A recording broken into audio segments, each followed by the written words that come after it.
हाय, नमस्ते, प्रणाम आप सभी को। मैं निर्मला मौर्य और मैं अपने निर्मला ऑफिशियल यूट्यूब चैनल में आप सभी का स्वागत करती हूँ। और आप सभी लोग कैसे हैं? आशा करते हैं कि सभी लोग अच्छे हों और स्वस्थ हों, मस्त हों अपनी अपनी लाइफ में। तो आइए एक गारी गीत सुनाते हैं आप सभी लोगों को कि थोड़ी थोड़ी पौड़िया खाया हो समाधि रमा, थोड़ी थोड़ा खानावा खाया हो समाधि रमा।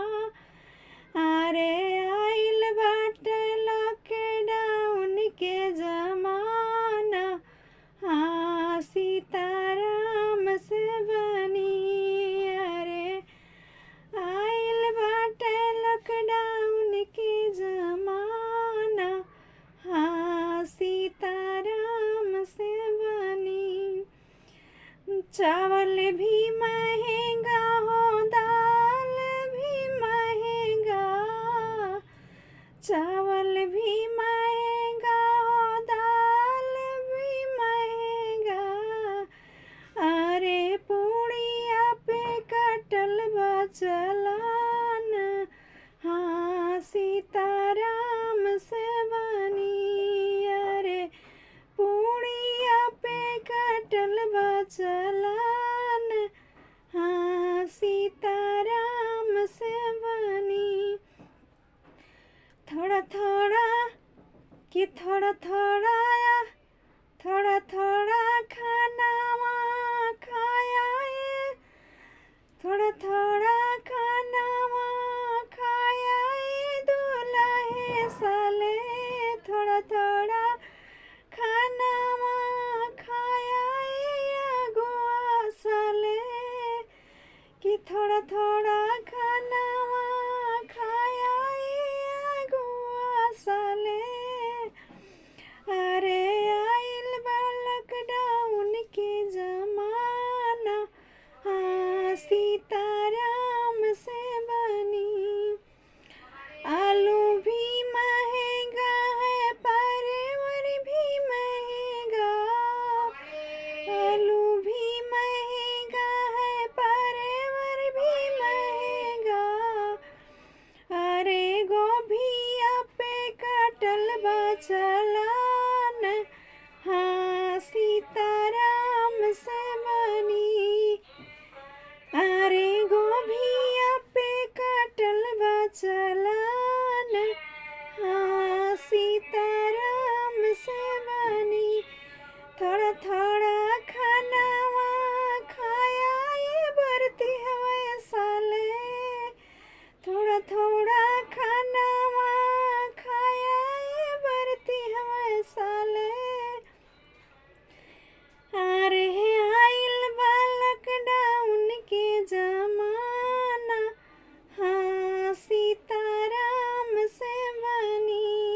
तो प्रिय दोस्त, अगर हमारा ये गारी गीत अच्छा लगा हो तो वीडियो को लाइक और सब्सक्राइब ज़रूर करें और ज़्यादा से ज़्यादा शेयर करें और कमेंट में ज़रूर लिख के बताइएगा कैसा लगा हमारा गारी गीत।